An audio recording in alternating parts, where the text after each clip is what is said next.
Assalamualaikum warahmatullahi wabarakatuh. Alhamdulillah wassalatu wassalamu ala Rasulillah wa ala alihi wa sahbihi wa man walah, amma ba'd. Nawaitu ta'allum wa ta'lim wa tadhakkur wa tadhkir wa naf'a wa intifa' wa ifadah wa istifadah wal hath 'ala at-tamassuk bi kitabillah wa sunnati rasulih. الدعاء إلى الهدى والدلالة على الخير ابتغاء وجه الله مرضاته وقربه وثوابه سبحانه وتعالى. رب اشرح لي صدري ويسر لي أمري واحلل عقدة من لساني يفقه قولي. Alhamdulillah, jemaah subuh dan para santri yang dimuliakan oleh Allah Subhanahu wa taala. Di dalam satu hadis riwayat Imam Tabarani, Rasulullah sallallahu alaihi wasallam beliau bersabda, "Man asbaha minkum aminan fi sirbihi wa mu'afan fi jasadihi wa 'indahu qutu yaumihi faka'annama hizat lahu dunya." Jadi Nabi sallallahu alaihi wasallam beliau bersabda, "Man asbaha minkum aminan fi sirbihi." Jadi barang siapa yang dia bangun dalam keadaan aman, rumahnya aman, tidak dipaling uang, tidak dibegal uang, dirinya aman, wa mu'afan fi jasadihi, kemudian dia bangun dalam keadaan badannya sehat. Alhamdulillah, kita pagi ini masih bisa melangkahkan kaki kita ke masjid, yang menandakan Allah SWT beri hidayah kepada kita, beri taufik, dan beri Allah masih beri kesehatan.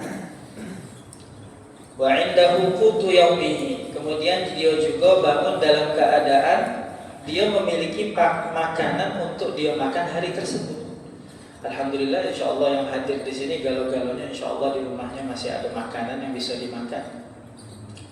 Faka'annama hizat lahu dunya. Maka kata Nabi, kalau orang itu bangun dalam keadaan aman, bangun dalam keadaan sehat, bangun dalam keadaan dia memiliki makanan yang dia bisa makan untuk hari tersebut, faka'annama hizat lahu dunya, maka dia itu seolah-olah telah mendapatkan dunia dan seisinya. Alhamdulillah, kita hari ini bangun masih dalam keadaan aman, dalam keadaan sehat, masih memiliki makanan. Maka ini nikmat yang sangat besar yang Allah Subhanahu wa taala berikan kepada kita. Maka kita syukur kepada Allah. Semoga Allah Subhanahu wa taala menjaga nikmat-nikmat yang Allah Subhanahu wa taala berikan kepada kita, dan semoga Allah Subhanahu wa taala dengan kita bersyukur, maka Allah Subhanahu wa taala akan tambah lagi nikmat-nikmatnya. Amin ya rabbal alamin. Insyaallah hadirin yang dimuliakan oleh Allah Subhanahu wa taala, karena berhubung bulan ini adalah bulan yang mulia. Bulan ini mulia gara-gara dilahirkan di bulan ini orang yang begitu mulia, yaitu Nabi Muhammad sallallahu alaihi wasallam. Bulan Maulid. Maka insyaallah kita akan membacakan hadis tentang keutamaan bersalawat ke atas Nabi Muhammad sallallahu alaihi wasallam dari kitab Badjalul Wabih. Yang punya kitabnya ke halaman 244, halamannya 244, Abwabul Dzikir, tapi yang paling akhir, Thawabus Salati ala Ashrafil Khalqi Muhammadin. Sudah ketemu? Bismillahirrahmanirrahim. Thawabus Salati ala Ashrafil Khalqi Muhammadin sallallahu alaihi wasallam. Thawabus salati, pahalanya membaca salawat ala ashrafil khalqi, ke atas makhluk yang paling mulia, Muhammadin, yaitu Nabi Muhammad sallallahu alaihi wasallam. Jadi hadirin yang dimuliakan oleh Allah Subhanahu wa taala, Nabi Muhammad sallallahu alaihi wasallam itu adalah nabi yang paling mulia, makhluk yang paling mulia yang ada di atas bumi ini. Tidak ada makhluk yang menyamai atau menandingi kemuliaan Nabi Muhammad sallallahu alaihi wasallam. Maka kata para ulama, kalau kemuliaan-kemuliaan yang dimiliki oleh makhluk yang ada di dunia ini, kemuliaan-kemuliaan yang dimiliki oleh orang-orang yang mulia itu digabungkan, dijadikan satu, maka itu tidak ada satu titik dari kemuliaannya Nabi Muhammad sallallahu alaihi wasallam. Dan tidak ada nama yang pantas yang disandingkan dengan namanya Allah kecuali nama Nabi Muhammad sallallahu alaihi wasallam. Makanya di arasnya Allah Subhanahu wa taala, di arasnya itu dalam kitab-kitab dijelaskan, dalam kitab hadis juga, bahwasanya di arasnya Allah Subhanahu wa taala tersebut ada tulisan la ilaha illallah Muhammadur Rasulullah.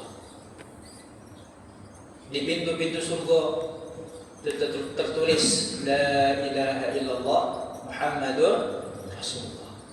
Di dada-dadanya bidadari tertulis la ilaha illallah Muhammadur Rasulullah. Jadi kalau misalnya sudah masuk surga baru bisa nyimak ya. Semoga kita galau-galau yang hadir di sini diizinkan oleh Allah Subhanahu wa taala untuk masuk surganya Allah Subhanahu wa taala. Kemudian di dalam Quran juga Allah Subhanahu wa taala beliau berfirman wa rafa'na laka dzikrak. Wahai Muhammad, sungguh kami telah menaikkan derajat penyebutan namamu. Dalam kitab tafsir, dalam tafsir-tafsir, dalam kitab-kitab tafsir, di dalam hadis yang marfu' yang dimarfu'kan kepada Nabi Muhammad sallallahu alaihi wasallam, ulama menjelaskan bahwasanya makna ayat ini adalah tuzkaru haitsu uzkar. Jadi namamu akan disebutkan ketika namaku disebutkan. Maksudnya apa? Jadi ketika menyebutkan nama Allah, pasti nama Nabi Muhammad sallallahu alaihi wasallam pasti juga disebutkan. Seperti seseorang ketika dia baru memeluk Islam, maka dia wajib untuk melafazkan daripada kalimat syahadat. Dan seseorang itu belum sah keislamannya kalau dia hanya menyebutkan la ilaha illallah tanpa menyebutkan Muhammadur Rasulullah. Harus sempurna. Itu juga ketika orang yang dia ceramah atau khutbah, ketika dia menyebutkan innal hamdalillah nahmaduhu wa nasta'inuhu ila akhir, pasti diakhiri dengan Allahumma shalli wa sallim ala sayyidina Muhammad. Menunjukkan bahwasanya Nabi Muhammad adalah orang yang paling mulia.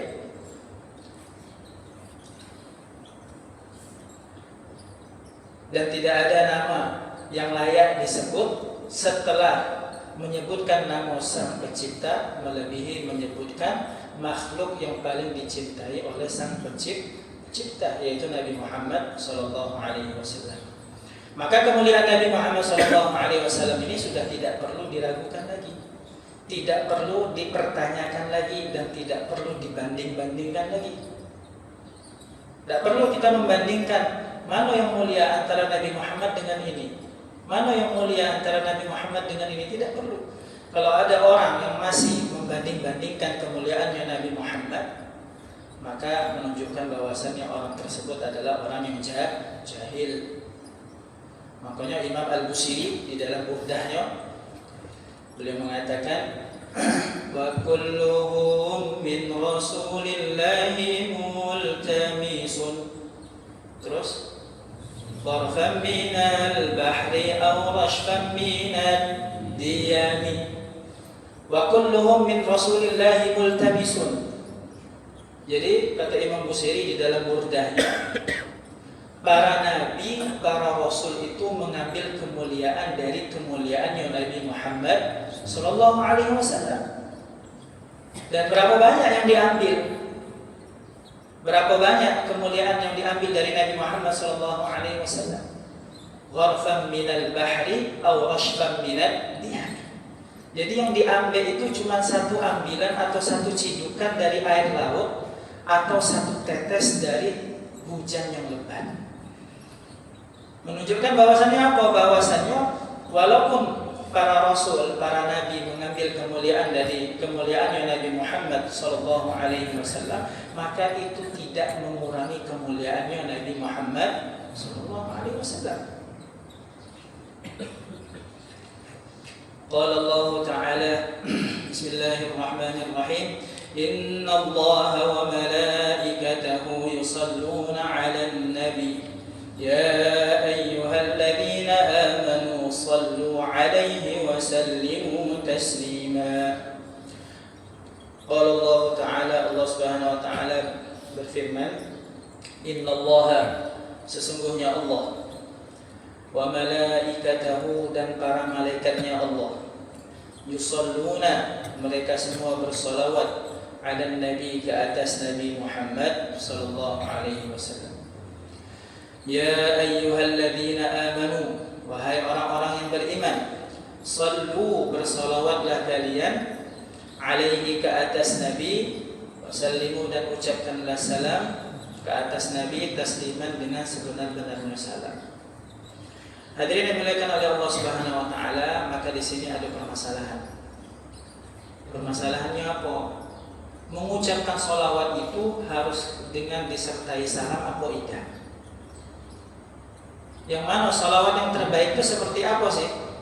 Apakah mengucapkan sholawat dan mengucapkan salam ke atas Nabi, atau cukup hanya mengucapkan sholawat tanpa menyebutkan salam ke atas Nabi? Jadi mana yang lebih bagus? Karena di ayat ini kan sallu alaihi wa sallimu taslima. Di sini dalam perintahnya adalah bersolawat dan mengucapkan salam ke atas Nabi. Maka mana baca solawat yang paling baik itu seperti apa? Apakah membaca solawat dan membaca salam berarti Allahumma salli wa sallim ala sayyidina Muhammad wa ala alihi, atau cukup hanya membaca solawat sallallahu ala Muhammad wa ala alihi? Maka di sini ulama berbeda pendapat. Kalau menurut Imam Nawawi di dalam kitab beliau Syarah Muslim, beliau mengatakan, Imam Nawawi beliau mengatakan bahwasannya hukumnya makruh ketika orang membaca sholawat tanpa membaca salam ke atas Nabi Muhammad sallallahu alaihi wasallam. Makruh. Kenapa? Karena beliau mengambil dalil ayat ini. Karena dalam ayat ini Allah Subhanahu wa taala perintahkan orang-orang yang beriman untuk membaca sholawat dan membaca salam ke atas Nabi Muhammad sallallahu alaihi wasallam. Maka kalau misalnya ada orang baca salawat Allahumma shalli ala sayyidina Muhammad, atau sallallahu ala Muhammad, sallallahu ala Muhammad, maka kalau menurut Imam Nawawi hukumnya makruh. Kemudian sebagian ulama yang lain berpendapat bahwasannya tidak makruh. Kenapa? Karena dalam salawat, dalam tasyahud akhir kita kan ada baca salawat Ibrahimiyah, yang mana salawat tersebut adalah salawat yang langsung diajarkan oleh baginda Nabi Muhammad sallallahu alaihi wasallam, dan di dalam salawat tersebut tidak ada mengucapkan salam, hanya membaca salawat. Allahumma salli ala sayyidina Muhammad wa ala ali sayyidina Muhammad kama shallaita ala sayyidina Ibrahim wa ala ali sayyidina Ibrahim fil alamin innaka Hamidum Majid. Di situ tidak ada mengucapkan salam. Maka sebagian ulama berpendapat bahwasannya tidak makruh hukumnya, tidak masalah kalau seseorang itu membaca sholawat tidak tanpa mengucapkan salam ke atas Nabi. Tapi dalam kaidah fikih, kalau di pesantren belajar qawaidul fiqhiyah, ada kaidah al-khuruj min al-khilaf mustahabun. Jadi keluar dari permasalah khilaf, perselisihan, maka itu sangat-sangat dianjurkan. Maka yang lebih baik adalah kita baca galo-galonya. Kita baca Allahumma salli wa sallim ala sayyidina Muhammad wa ala ali sayyidina Muhammad. Kemudian yang kedua, seorang ulama di Mekah yang sudah masyhur keilmuannya, sudah masyhur kesolehannya, yaitu Sayyid Muhammad bin Alawi Al-Maliki. Beliau mengatakan bahwasannya seseorang itu membaca sholawat tidak perlu guru, tidak perlu ijazah, tidak perlu sanad. Kenapa? Karena ijazahnya langsung dari Allah Subhanahu wa ta'ala. Allah SWT berfirman, ya ayyuhalladzina amanu sallu alaihi wa sallimu taslima. Jadi orang itu kalau nak baca salawat langsung baca, tanpa perlu guru, tanpa perlu ijazah. Dan seseorang itu juga boleh membaca salawat dengan bentuk apa bebas, selagi konteksnya masih dalam salawat. Makanya ada salawat nariyah, salawat ilmu, salawat tibbil qulub, salawat syifa, dan banyak lagi salawat-salawat, bentuk-bentuk sifat-sifat salawat. Dan ini tidak ada masalah selagi bentuknya tersebut dalam konteks salawat. Makanya para santri, tapi kalau untuk para santri yang paling bagus adalah minta ijazah dari guru-gurunya. Jadi jangan salawatnya, jangan baca salawat yang macam-macam. Salawat yang sudah diijazahkan di pondok ya sudah, itu diamalkan. Itu yang paling terbaik. Juga para santri, kalau misalnya ketika dia menemukan jalan buntu dalam belajarnya, kalau sudah masuk kelas, sudah seperti dalam dimensi yang lain, sudah seperti di planet yang lain, kan tidak paham ngomong apa gurunya ini. Kalau ada santri sudah 5 tahun cuma hafal 5 juz, berarti setahunnya 1 juz, kok sudah. Ini sepertinya santrinya kurang baca salawat. Karena di antara fadilahnya baca salawat, maka Allah Subhanahu wa taala akan kasih futuhat. Allah akan mudahkan dia dalam urusan belajar. Dan kemarin kita sudah diberikan ijazah, yaitu salawatnya Imam Syekh Khalil Bangkalan, ya, salawat ilmu itu diamalkan. Biar apa? Biar Allah mudahkan kita dalam belajar. Allah mudahkan kita dalam menghafal. Allah jaga hafalan kita. Makanya kami dulu ketika mondok itu punya guru, namanya Ustaz Zabilin. Beliau dulu ngajar kami kitab Alfiyah Ibnu Malik. Jadi kalau beliau ngajar kitab Ibnu Malik, masuk kelas itu tidak bawa kitab. Kenapa? Karena kitabnya sudah ada dalam otaknya. Hafal. Sampai Ibnu Maliknya itu hafal. Hafal. Nah ternyata beliau itu ada cerita. Ketika beliau itu mondok, beliau itu ada penyakit yang namanya itu gagal. Jadi kalau ngomong tuh baru bisa ngomong. Akhirnya dia sowan sama kiai minta amalan, kemudian disuruh mengamalkan salawat ilmu. Disuruh mengamalkan salawat ilmu, dibaca setiap pertengahan malam, baca 1000 kali. Tapi bacanya itu setelah sholat hajat, sholat taubat, baru baca salawat ilmu 1000 kali. Akhirnya diamalkan. Tiba-tiba dia mimpi ketemu Rasulullah, diludahi sama Rasulullah. Setelah itu dia bangun tak gagap lagi. Akhirnya jadi orang yang cerdas. Saking cerdasnya kalau ngajar Alfiyah Ibnu Aqil, tidak perlu bawa kitab lagi. Jadi kalau misalnya datang, iqra, baca sampai. Kalau ada yang salah sama beliau, salah itu. Lafaznya tidak seperti itu. Kemudian kalau beliau menjelaskan itu dengan penjelasan yang sangat bagus dan sangat baik. Ibarat itu kalau uang itu uang yang IQ-nya rendah pun kalau masuk dalam kelas beliau itu pasti paham apa penjelasan dari beliau itu. Saking mudahnya beliau menjelaskan permasalahan-permasalahan yang rumit. Jadi kalau bisa santri itu mengamalkan sholawat, banyak-banyak baca sholawat ke atas Nabi Muhammad SAW. Dan kemudian juga diantaranya fadilahnya sholawat, yaitu dalam kitab Duratun Nasihin, sholawat itu bisa menjadikan seseorang itu menjadikan kehidupannya menjadi husnul khotimah. Baik, dalam kitab Duratun Nasihin diceritakan bahwasanya ada dua orang, ayah dan seorang anak. Dia pergi untuk melaksanakan ibadah haji. Ternyata di tengah perjalanan tiba-tiba ayahnya wafat, meninggal. Sedih dia. Ternyata tiba-tiba setelah ayahnya meninggal, tiba-tiba Allah Subhanahu wa taala rubah kepala ayahnya menjadi kepala babi. Tambah sedih lagi dia, anaknya. Ya Allah, sudah meninggal, belum melaksanakan haji, kemudian ditambah lagi Allah rubah kepalanya menjadi kepala babi. Akhirnya nangis, anaknya nangis terus, sedih. Kok bisa akhir daripada seorang ayah itu menjadi su'ul khatimah? Allah rubah kepalanya menjadi kepala babi.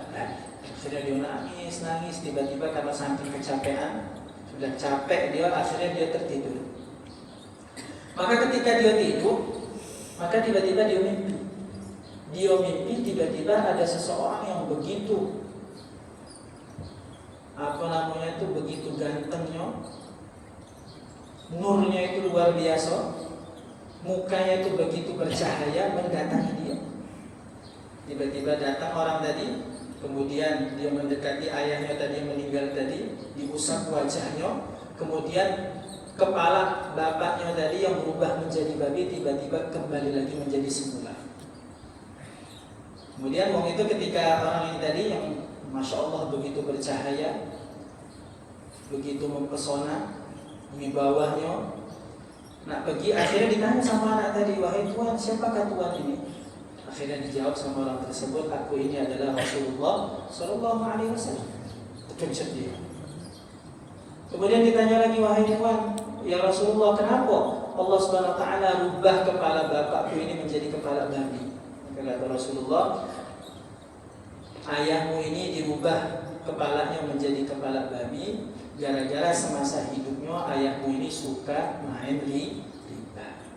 Karena hati-hati kalau orang itu senang main riba, maka kalau tidak di dunia kaget di akhirat, hukumannya diantaranya adalah kepalanya dirubah oleh Allah menjadi kepala babi.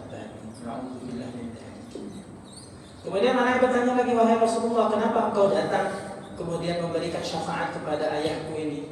Akhirnya Rasulullah SAW beliau bercerita bahwasanya aku datang untuk memberikan syafaat kepada ayahmu gara-gara semasa hidupnya ayahmu ini tidak pernah meninggalkan membaca sholawat ke atasku sebelum tidur 100 kali. Jadi ternyata ayahnya ini punya amalan sebelum tidur baca sholawat 100 kali.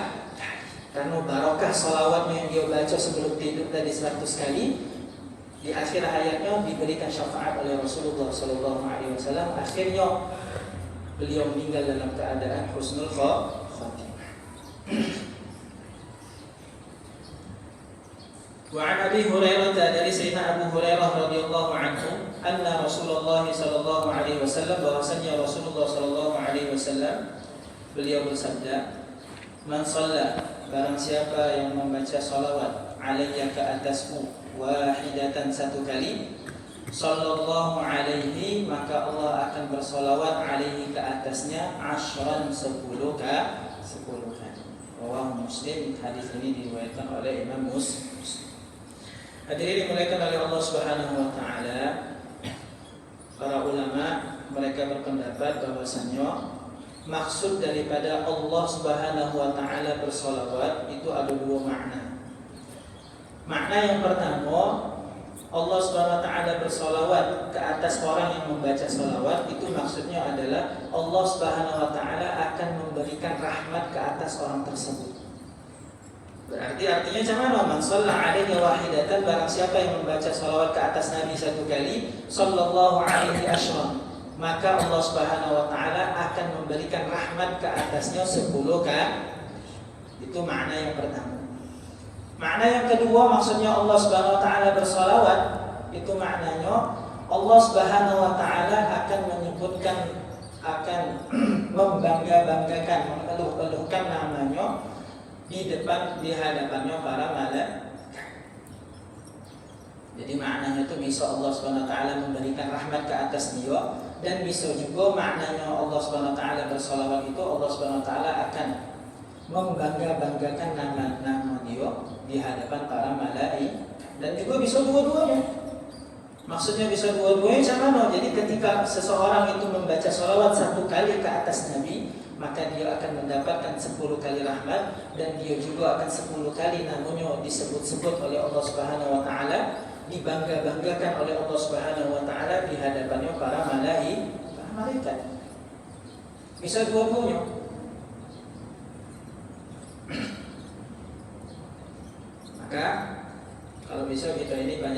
membaca sholawat. Dan juga kata para ulama, ketika seseorang itu membaca sholawat, maka namanya tadi kan akan dibangga-banggakan oleh Allah Subhanahu wa taala.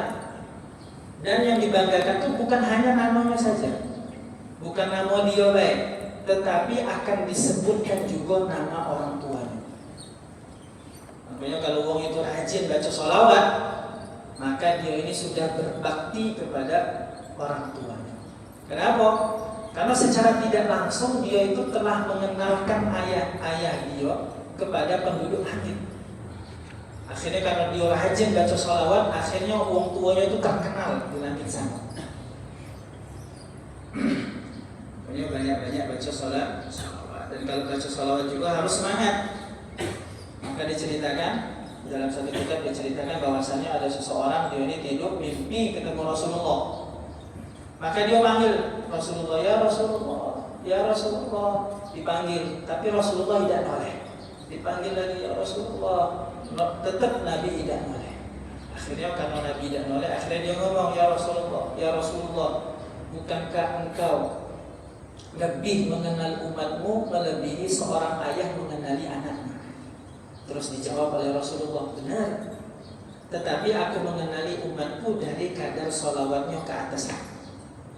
Makanya kalau seseorang itu baca sholawat, semakin banyak dia baca sholawat, maka Rasulullah itu semakin kenal sama dia. Kalau sholawatnya sedang-sedang, ya sudah, berarti Rasulullah juga mengenal dia cuma sedang-sedang. Kalau sedikit, berarti Rasulullah kenal dia cuma sedikit. Kalau tidak pernah baca, maka Rasulullah tidak kenal sama dia. Akhirnya uang tadi terbangun dari tidurnya, langsung rajin baca sholawat. Setiap hari 100 kali. Tidak banyak-banyak, 100 kali.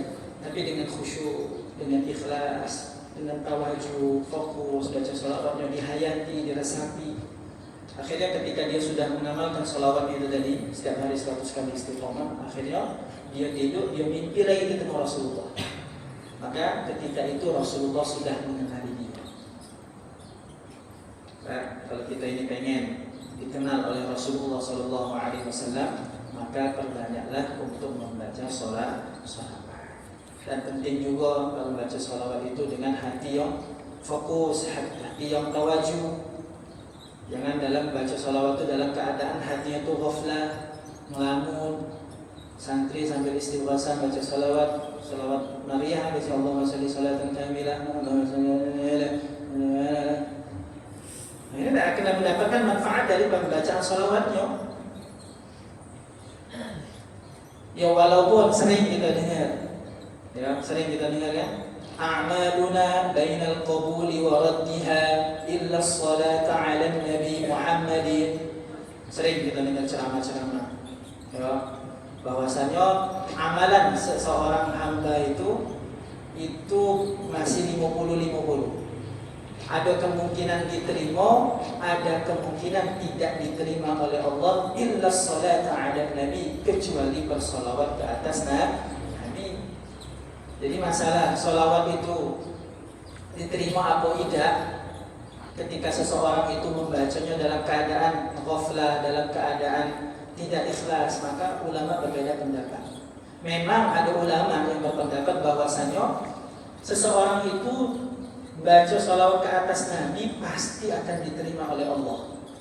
Walaupun dia bacanya dalam keadaan riya, walaupun dia baca sholawat itu dalam keadaan tidak ikhlas, dalam ghaflah, maka tetap diterima. Alasannya untuk menghormati Nabi Muhammad SAW. Tapi ada juga sebagian ulama berpendapat, dan kalau kami melok pendapat ini dalam kitab Syarah Jauharut Tauhid Ithaful Murid. Di situ dalam syarahnya dijelaskan, Syekh Abu Yahya beliau mengatakan bahwasannya uang itu baca sholawat ada dua sisi. Sisi yang pertama, seseorang itu membaca sholawat itu maksudnya berdoa untuk Nabi. Jadi kalau dari sisi yang pertama ini, karena seseorang itu membaca sholawat itu adalah doa untuk Nabi, maka pasti akan diterima oleh Allah. Walaupun dia bacanya dalam keadaan ghaflah, walaupun dia bacanya dalam keadaan tidak ikhlas, tetap akan diterima oleh Allah kalau sisi yang pertama. Tapi kalau dari sisi yang kedua, sholawat itu adalah ibadah. Dan sebagaimana halnya ibadah yang lain, yang mana Rasulullah SAW beliau bersabda, Inna Allah la yaqbalu min amalin illa mukhlisun liwajhillah, yang mana Allah SWT tidak akan menerima satu amalan kecuali amalan tersebut dilakukan dalam keadaan ikhlas, mencari ridha Allah. Maka salawat juga termasuk amalan ibadah, maka tidak akan mendapatkan pahala dan tidak akan mendapatkan manfaat dari salawat kecuali wong tersebut membaca salawat dengan dalam keadaan hatinya khusyuk, bukan dalam keadaan hatinya ghaflah, membaca salawatnya dalam keadaan ikhlas. Biar tidak meremehkan yang namanya keikhlasan. Kalau misalnya wong itu melok pendapat yang pertama, bahwasanya sholawat itu dibaca dalam keadaan seperti apa saja maka akan diterima dan pahala, akhirnya apa? Akhirnya ketika sholawatan sambil joget-joget, ya kan? Sering kita lihat di sosial media, ada sholawatan habis itu di pucuk panggungnya ada jadinya sambil joget. Ya mungkin mereka melok pendapat bahwasanya sholawat jangan akan selalu diterima. Wallahu a'lam. Wa 'an Abdurrahman ibn Auf, dari Sayyidina Abdurrahman bin Auf radhiyallahu anhu qala, beliau bercerita, kharaja Rasulullah sallallahu alaihi wasallam, Rasulullah sallallahu alaihi wasallam beliau telah keluar, fattaba'tuhu, kemudian aku mengikuti beliau, hatta dakhala nakhlan, sehingga beliau masuk dalam satu kebun kurma. Fasajada, kemudian beliau sujud. Jadi masuk, jadi Rasulullah suatu hari beliau ini keluar dari rumahnya, kemudian beliau ini pergi ke satu kebun kurma. Kemudian setelah beliau ini masuk dalam kebun kurma tersebut, beliau langsung melakukan sujud. Fa'aqala as-sujuda, kemudian beliau itu memanjangkan sujudnya. Hatta khiftu, sehingga kata Abdurrahman bin Auf, aku ini takut, al-khasyitu, aku khawatir ayyakunallahu qad tawaffahu, adanya Allah telah mewafatkan beliau, au qabadahu, atau Allah SWT telah mengambil rohnya beliau. Kata Abdurrahman bin Auf, karena saking lamanya sujudnya Rasulullah, maka aku kira Rasulullah ini telah wafat, aku takut. Qala, kemudian Abdurrahman bin Auf beliau berkata, fajitu anzur, kemudian aku mendekati Rasulullah, kemudian aku melihat Rasulullah, farafa'a ra'sahu, maka setelah didekati oleh Abdurrahman bin Auf, maka ketika itu Rasulullah mengangkat kepala. Faqala, kemudian Rasulullah sallallahu alaihi wasallam beliau bersabda, "Ma laka ya Abdurrahman?" Ada apa wahai Abdurrahman? Kenapa kau di sini? Qala, maka Abdurrahman menjawab, "Fadzakartu dzalika lahu", maka aku menceritakan sebab aku datang ke sini. Diceritakanlah bahwasanya beliau mengikuti Rasulullah, kemudian beliau lihat Rasulullah itu sujud, saking lamanya sujud, aku khawatir, makanya aku datang ke sini wahai Rasulullah. Faqala, kemudian Rasulullah sallallahu alaihi wasallam beliau bersabda, "Inna Jibril", bahwasanya malaikat Jibril, qala li, malaikat Jibril telah berkata, telah mengabariku, "Ala yasurruka", apakah engkau tidak senang, annallaha azza wa jalla, bahwasanya Allah azza wa jalla, yaqulu, Allah Subhanahu wa taala berfirman, "Man shalla", barang siapa yang membaca salawat, "alaika ke atasmu, shallaitu alaihi", maka aku, maksudnya Allah akan membaca salawat ke atas dia. Wa man sallama, dan barang siapa yang membacakan salam alaika ke atasmu, sallamtu alaihi, maka aku akan membacakan salam ke atas dia. Kalau orang itu baca salawat, maka Allah Subhanahu wa taala akan memberikan dia rahmat.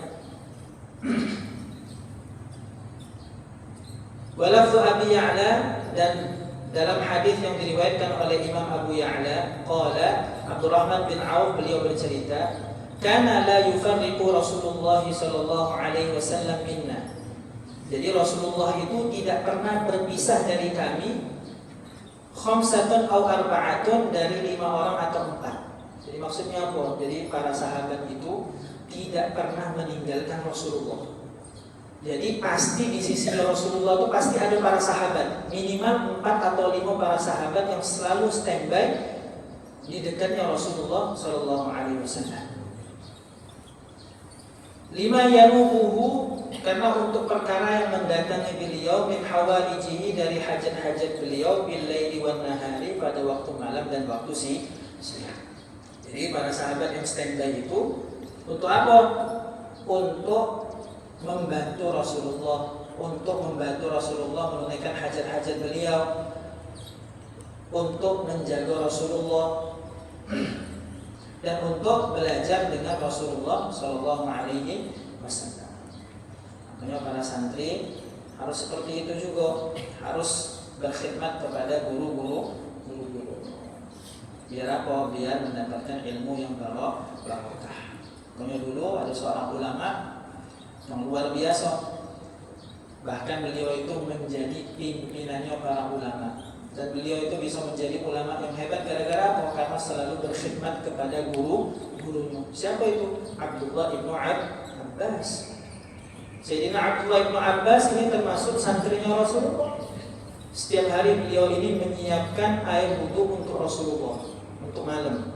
Selalu menyiapkan air wudhu untuk Rasulullah. Akhirnya beliau itu didoakan oleh Rasulullah, Allahumma alimhu ta'wil. Ya Allah, ajarkanlah dia ilmu ta'wil. Akhirnya setelah Rasulullah wafat, akhirnya Abdullah bin Abbas itu menjadi rujukannya para ulama dalam ilmu tafsir. Jadi beliau itu mendapatkan ilmu diantaranya karena berkhidmat kepada Rasulullah Sallallahu Alaihi Wasallam. Makanya para santri juga harus berkhidmat kepada gurunya biar mendapatkan ilmu yang barokah. Ya minimalnya khidmat kepada gurunya itu ya, kalau misalnya nyingok sampah di pondok, ya sampahnya diambil, dibuang pada tempatnya. Kalau nyingok pondoknya kotor, ya langsung dibersihkan. Kalau ada nyingok yang kurang rapi, maka langsung dirapikan. Nah, ini termasuk khidmat kepada guru. Jadi jangan harus disuruh dulu, bersihkan ini, baru dibersihkan. Ambil sampah ini, baru diambil sampahnya. Itu berarti namanya santrinya kurang cerdas itu. Santri yang cerdas itu dan termasuk berkhidmat kepada gurunya, dia menjaga daripada pesantrennya, kebersihan pesantrennya, menjaga tata tertib pondok pesantren, itu sudah termasuk berkhidmat kepada guru. Qala Abdurrahman bin Auf, beliau bercerita lagi, fajituhu, aku mendatangi Rasulullah, wa qad kharaja, kemudian sungguh Rasulullah telah keluar. Fattaba'tuhu, kemudian aku mengikuti Rasulullah sallallahu alaihi wasallam. Fadakhala, kemudian Rasulullah SAW masuk haitan, di suatu kebun, min hitanil ashraf, dari kebun-kebunnya ashraf. Jadi maksudnya kebunnya ashraf ini, kebunnya ini milik Ka'ab bin Ashraf. Jadi kebun itu miliknya Ka'ab bin Ashraf, yang mana kemudian kebun tersebut diberikan oleh Rasulullah SAW kepada sahabat Abdurrahman bin Auf. Yang mana kebun ini sampai sekarang masih ada di Madinah sana, bahkan menjadi kebun yang terbaik. Namanya Bustan Sawalah. Kalau sekarang namanya masih ada. Fasalla, kemudian Nabi ketika beliau sudah masuk, maka Nabi sholat, fasajada, kemudian Nabi sujud, fa'atala as-sujuda, kemudian Nabi memanjangkan sujudnya. Qultu, maka aku berkata dalam hati, qabadallahu ruhahu, Allah telah mengambil rohnya Rasulullah. Jadi karena saking sujud itu panjang Nabi itu, maka Abdurrahman bin Auf itu mengatakan dalam dirinya, caknya Rasulullah sudah wafat ini. Qala, kemudian Abdurrahman bin Auf berkata, farafa'a ra'sahu, kemudian Rasulullah SAW mengangkat kepalanya. Fada'ani, kemudian Nabi SAW memanggilku. Faqala, maka Rasulullah SAW beliau bersabda, malaka, kenapa kau Abdurrahman, ada apa? Faqultu, maka aku mengatakan, ya Rasulullah, wahai Rasulullah, aqalta as-sujuda, engkau telah memanjangkan sujud. Qultu, maka aku berkata dalam hati, qad qabadallahu ruha rasulahu, sungguh Allah telah mengambil ruh Rasulnya. La arahu abadan, dan aku tidak akan melihat lagi selama-lamanya. Jadi dikira Abdurrahman bin Auf Rasulullah itu sudah wafat, karena Rasulullah itu sujudnya sangat lama. Qala, maka Rasulullah SAW beliau bersabda, sajadtu syukran li rabbi, aku itu sujud syukur kepada Tuhanku. Jadi ternyata Rasulullah itu sujud syukur. Jadi Sujud syukur itu termasuk amalan yang disyariatkan dalam agama.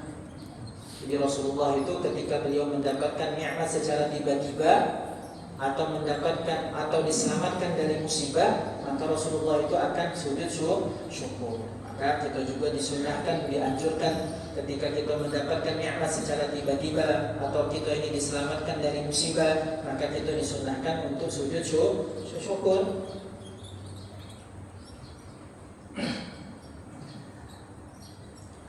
Sajadtu syukran li Rabbi, aku sujud syukur kepada Tuhanku fima, mengenai perkara ablani yang Allah Subhanahu wa taala memberikan anugerah kepadaku fi ummati, di dalam urusan umatku. Jadi kata-kata bala di dalam bahasa Arab itu punya dua makna.